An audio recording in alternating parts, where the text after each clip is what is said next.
Step back in time and imagine the stone walls, towering turrets, and echoing halls of a medieval castle.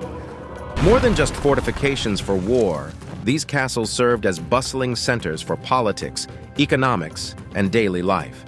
This video delves into 15 aspects that offer a glimpse into what life was truly like within these historic walls.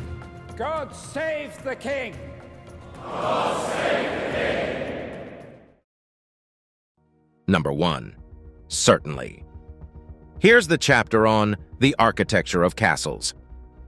The architectural design of medieval castles was a marvel of both form and function, meticulously planned to offer not just grandeur, but also practicality in times of need. Castles were generally built on elevated grounds, such as hills or cliffs, to provide a vantage point for surveillance and defense.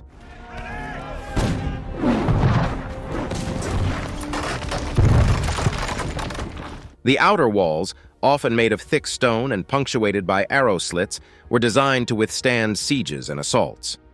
But fortification didn't stop at the walls. The castle layout itself was a web of defensive features, from the drawbridge and portcullis at the main entrance to the concentric layers of walls within. Motte and bailey designs were among the earliest types of castles, consisting of a fortified enclosure, the bailey, and a raised earthwork, the motte. As engineering techniques advanced, stone keep castles became more popular, boasting multi-storied keeps surrounded by additional layers of walls and moats. Over time, castles evolved to include more complex structures, such as curtain walls and battlements equipped with machicolations, openings in the floor through which boiling oil could be poured on attackers. Number 2.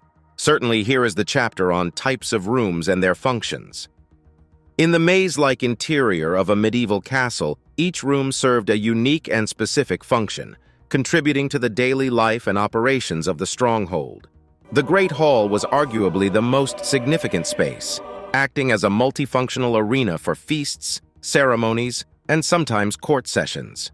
With its high ceilings and expansive floor area, it was the social hub where nobles, knights, and servants would gather.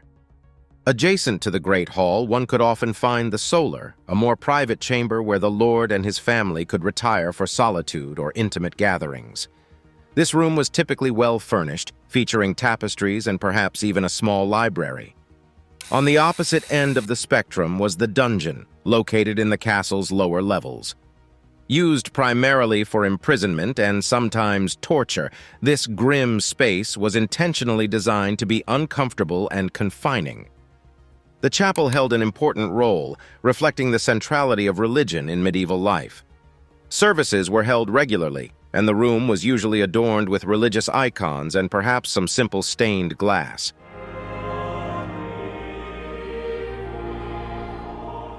Nearby, the armory was filled with weapons and armor, ready to be deployed at a moment's notice.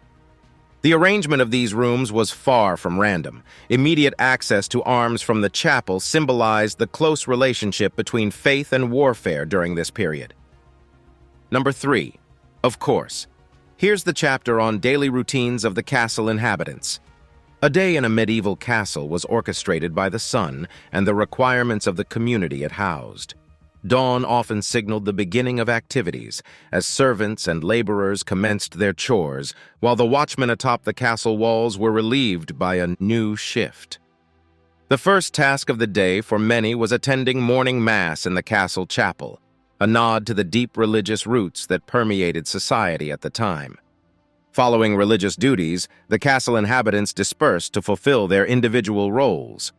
Servants bustled in the kitchen, preparing breakfast, usually a simple meal of bread and ale, while blacksmiths, armorers, and other craftsmen busied themselves with repairs and new projects.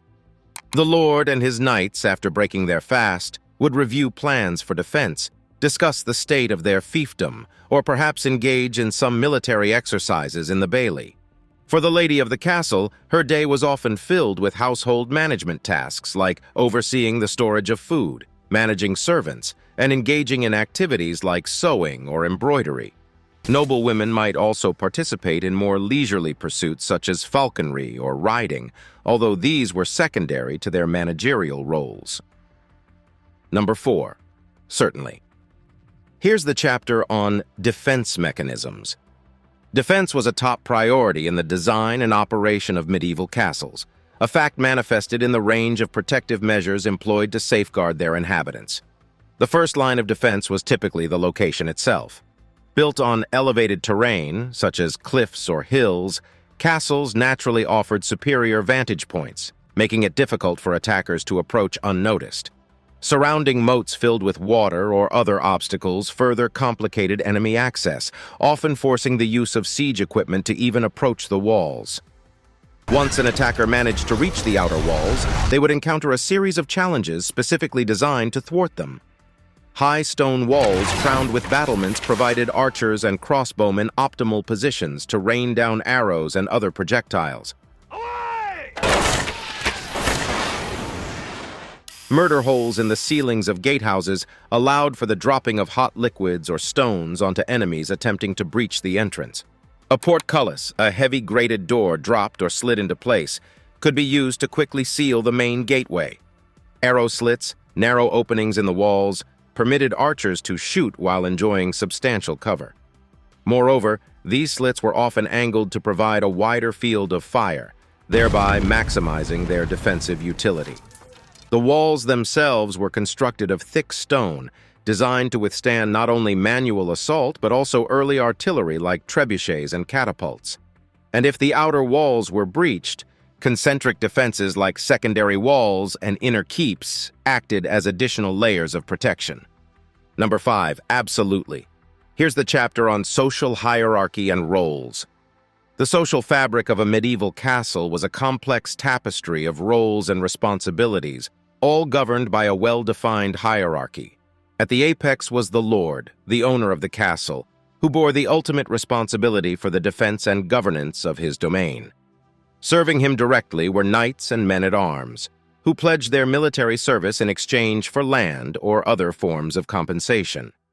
The lord's wife, or lady, was next in the hierarchy, responsible for overseeing the domestic aspects of castle life and often acting as a manager in her husband's absence. Under the lord and lady were various specialized roles, each crucial to the smooth functioning of the castle. The steward, often a trusted advisor, was responsible for managing the estate's finances and resources. Chamberlains looked after the lord's chamber and personal items, while the marshal was in charge of horses, stables, and sometimes the castle's defense. These roles were often filled by trusted members of the lord's retinue, who could be relatives or long-serving vassals. The middle of the hierarchy was populated by craftsmen such as blacksmiths, armorers, and carpenters, whose skills were essential for maintaining the infrastructure and defenses. Clergymen, usually present to attend to spiritual needs, were also crucial members of the community, and their roles extended into education and sometimes even into administrative duties. Servants formed the bottom rung of the social ladder but were indispensable to daily life. Cooks, maids, grooms, and other laborers performed a myriad of tasks that kept the castle running. Page boys and squires, aspiring knights in their formative years, were also part of this stratum, although their social status could rise dramatically as they matured and earned their spurs. Number 6, certainly. Here's the chapter on the role of religion. Religion permeated every aspect of life within a medieval castle, serving not only as a system of belief, but also as a framework for governance, social interaction, and even defense. The chapel was often one of the first structures built within a new castle, symbolizing its foundational importance. Daily life was punctuated by religious rituals, from morning mass to prayers before meals and evening vespers, creating a rhythm that synchronized the community in shared acts of devotion. The lord of the castle was often seen as a divine appointee ruling by the grace of God, which provided a layer of spiritual legitimacy to his authority. His responsibilities included not just governance and defense, but also the spiritual welfare of his subjects. The presence of a chaplain or priest was, therefore, crucial, as he acted as an intermediary between the divine and the mundane. Religious figures were responsible for a variety of duties ranging from the delivery of sermons and blessings to acting as scribes or advisors in matters both spiritual and temporal.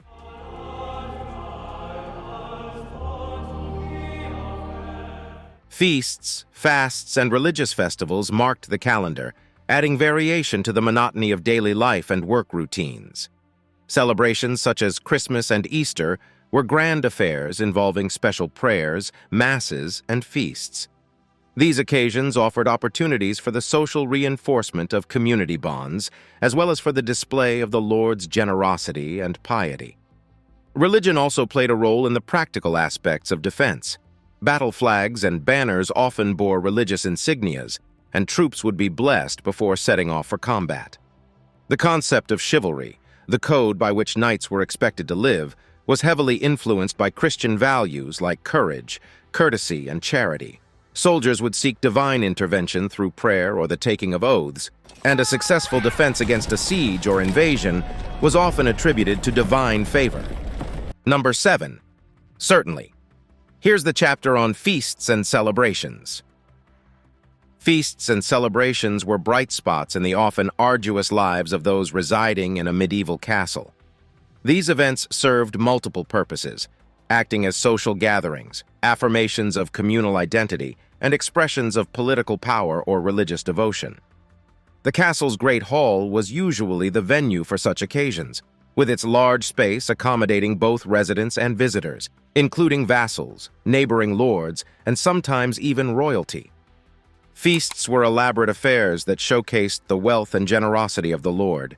Tables were laden with a variety of dishes ranging from roasted meats and fowl to an assortment of vegetables, fruits, and bread. Spices like saffron and cinnamon, often imported at great expense, were used to flavor dishes and demonstrate affluence.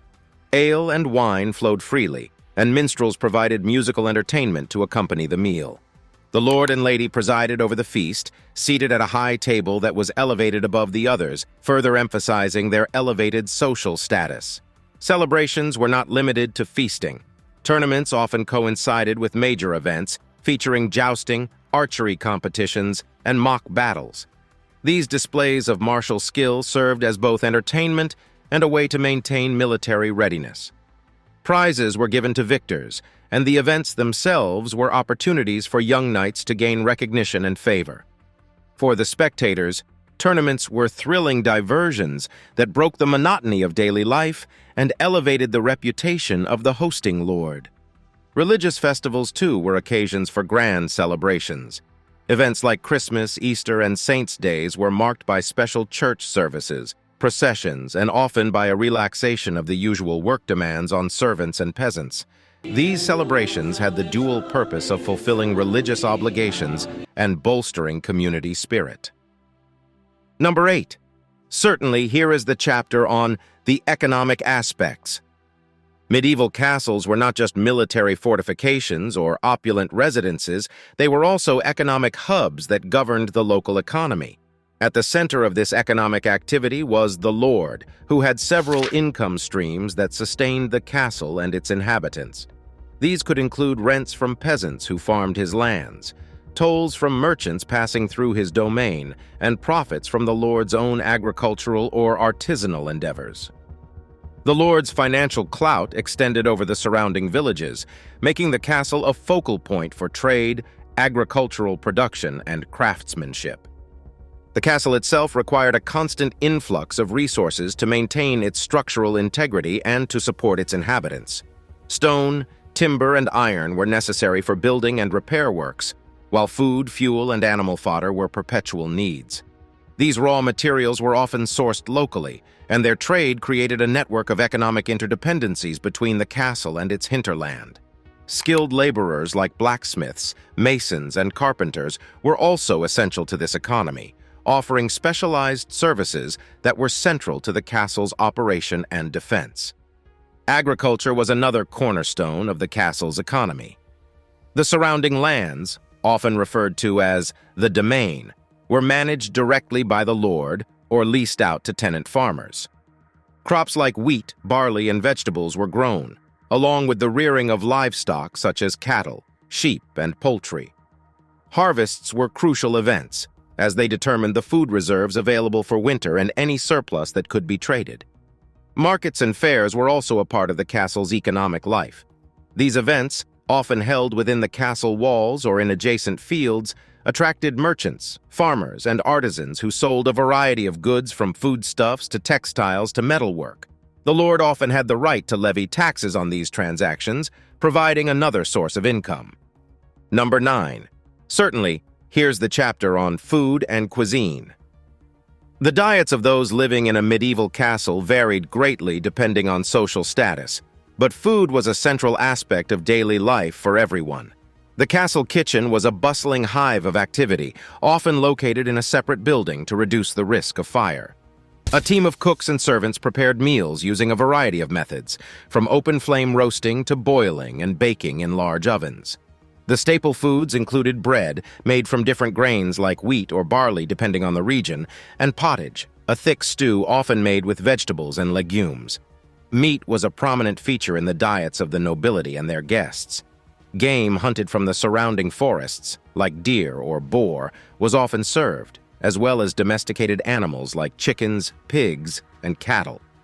Fish was also common, especially during religious periods like Lent, when the consumption of meat was restricted.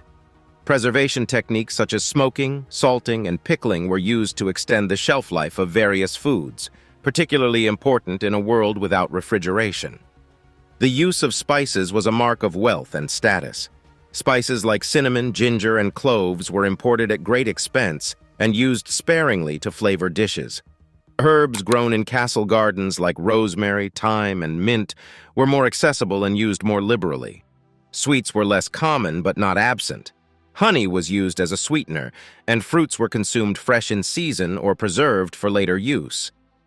Beverages were also an important part of the castle diet. Water was often unsafe to drink, so ale and mead were common alternatives, even for children. Wine was a luxury usually reserved for the higher echelons of society and important occasions. Milk was less commonly consumed as a drink, but was used to make cheeses and butter, important sources of fat and protein. Number 10. Certainly here's the chapter on dress and apparel. The clothing worn by inhabitants of a medieval castle was more than mere covering. It was a reflection of social status, occupation, and even moral standing. Fabrics used ranged from coarse wool and linen for the lower-ranking occupants to more luxurious textiles like silk and velvet for the nobility. The color and complexity of garments also indicated rank and wealth.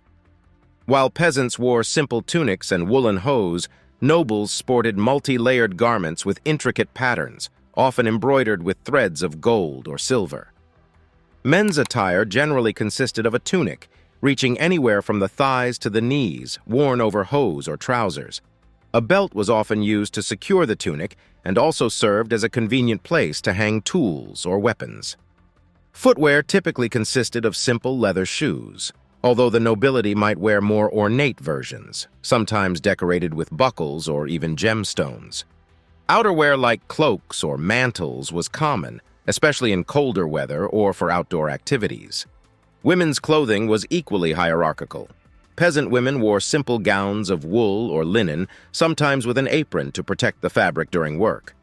Noble women, on the other hand, wore complex ensembles consisting of an undergown, an overgown often cinched at the waist with a belt, and sometimes a luxurious mantle. The length and decoration of their trains and sleeves served as indicators of their status. Headgear varied widely, from simple coifs or veils for lower-ranking women to elaborate headdresses adorned with pearls and precious stones for those of higher rank. Even children's clothing mirrored that of adults, albeit in simpler forms.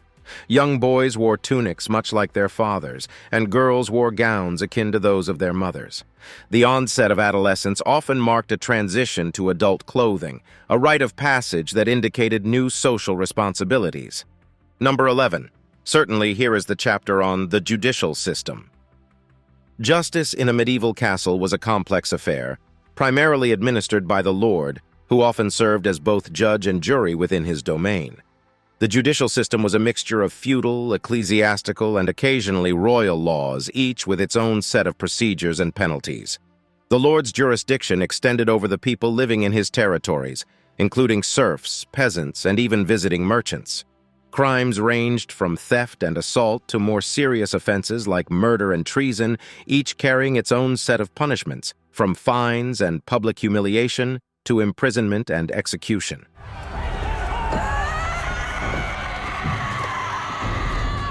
The castle often housed a small jail or dungeon where accused persons were kept until their trial. Trials were public affairs, sometimes held in the castle's great hall or in an open space within the castle grounds. Evidence was presented, witnesses were called, and the Lord, often advised by a council of trusted men, would render a verdict. The concept of innocent until proven guilty was not a standard legal principle, and the burden of proof often fell upon the accused. Nobles could sometimes claim the right to trial by combat, an ancient and dramatic form of settling disputes. The belief was that God would grant victory to the innocent party, although this practice was not universal and was subject to various rules and limitations. Another form of divine intervention was the trial by ordeal, where the accused had to undergo a dangerous or painful task, such as holding a hot iron, with the belief that divine protection would reveal their innocence. In some cases, particularly those involving land disputes or accusations against nobility, matters could be escalated to the king's court. However, this was a lengthy and costly process, usually reserved for the most serious or politically sensitive issues. Ecclesiastical courts, run by the church, dealt with religious matters and could exert considerable influence, even over the Lord and his decisions. Number 12. Certainly, I'll start with the chapter on medical practices.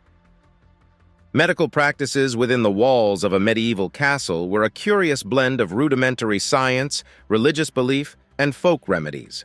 The castle's lord and his family would often have access to the best available health care, provided by a personal physician who would have had some formal training in medicine, often from a religious institution. However, the treatments administered were usually a combination of herbal remedies, bloodletting, and prayer. Illnesses were often attributed to an imbalance of the bodily humors, blood, phlegm, black bile, and yellow bile, so treatments were aimed at restoring balance through a variety of means like diet or purging. Surgery was considered a last resort due to the high risk of infection. Instruments were basic, anesthesia was minimal, and antiseptics were unknown. Broken bones were set, and amputations were performed, but the lack of sterilization made these procedures extremely risky. For common ailments, castle inhabitants would rely on the wisdom of local healers, or even castle servants, who had knowledge of local plants and traditional remedies. Poultices and infusions were made from herbs grown in castle gardens or foraged from nearby forests. In the event of outbreaks of contagious diseases such as the plague, entire sections of the castle might be sealed off in an early form of quarantine. Number 13. Here's the chapter on the role of women. In a medieval castle, the roles of women were multifaceted and shaped by social class, age, and marital status. Noble women, often the lady of the castle, had responsibilities that extended beyond mere ornamentation. They were often responsible for overseeing domestic tasks such as food storage, preparation, and the education of children. During wartime or in their husband's absence, these women could even assume administrative duties, managing the estate and its resources, making crucial decisions that could affect the lives of all who lived within the castle's walls. The wives of knights and other lesser nobles also carried significant responsibilities, often overseeing the work of the servants and managing the household. In contrast, the lives of female servants were markedly different. They performed a variety of roles, from cooks and cleaners to nursemaids and seamstresses. Their work was grueling and seldom recognized, yet essential to the castle's daily operations. Regardless of their station, women in a medieval castle were expected to conform to societal norms of chastity, obedience, and piety. Daughters were groomed from a young age for their eventual roles as wives and mothers. Marriages were often arranged, serving more as political or economic alliances rather than partnerships of love. Love or not, the woman was expected to bear children, ideally sons, to carry on the family name and inherit property. Number 14. Certainly, let's start with leisure and entertainment. Life within a medieval castle wasn't all work and no play. They were forms of leisure and entertainment to break the monotony of daily routines. For the nobility, hunting was a popular pastime, not only as a form of sport but also as a way to provide food for the castle. Falconry was another favored activity, seen both as a form of recreation and as a symbol of status. On more festive occasions, tournaments were organized featuring jousting, archery, and melee battles. These events drew crowds and participants from neighboring territories and were as much about political networking as they were about skill and sport. Indoors, board games such as chess and backgammon were common, along with card games and dice games. Music and dance were also integral to castle life. Minstrels, troubadours, or resident musicians would provide musical entertainment, playing instruments like the lute, harp, and various types of flutes and drums. Dancing was not only a form of entertainment, but also a social ritual, often involving complex sets of steps and partner changes, reflecting both social hierarchies and cultural traditions. Number 15. And now for communication and news dissemination. In a world without electronic media, communication and the dissemination of news in a medieval castle were challenges that relied on a network of human messengers, oral traditions, and occasionally written correspondence. The lord and his advisors would be the first to receive news, typically delivered by mounted messengers or heralds. Important news would also be announced in the Great Hall during meals, where the lord, his family, and significant members of the household were present. News would filter down to the lower ranks of castle inhabitants through various means. Town criers might be sent to announce news in more public spaces of the castle, and servants would spread word among themselves. For matters requiring more secrecy, written messages could be sent, sealed with wax and the lord's personal seal to ensure confidentiality. It's important to note that literacy was not widespread. Thus, oral communication was the primary method of news dissemination for most inhabitants. Additionally, clergy often played a role in communication. Priests could read Latin and had access to books and written materials that most others in the castle did not. During religious services, they could disseminate information that was deemed important for the community to know.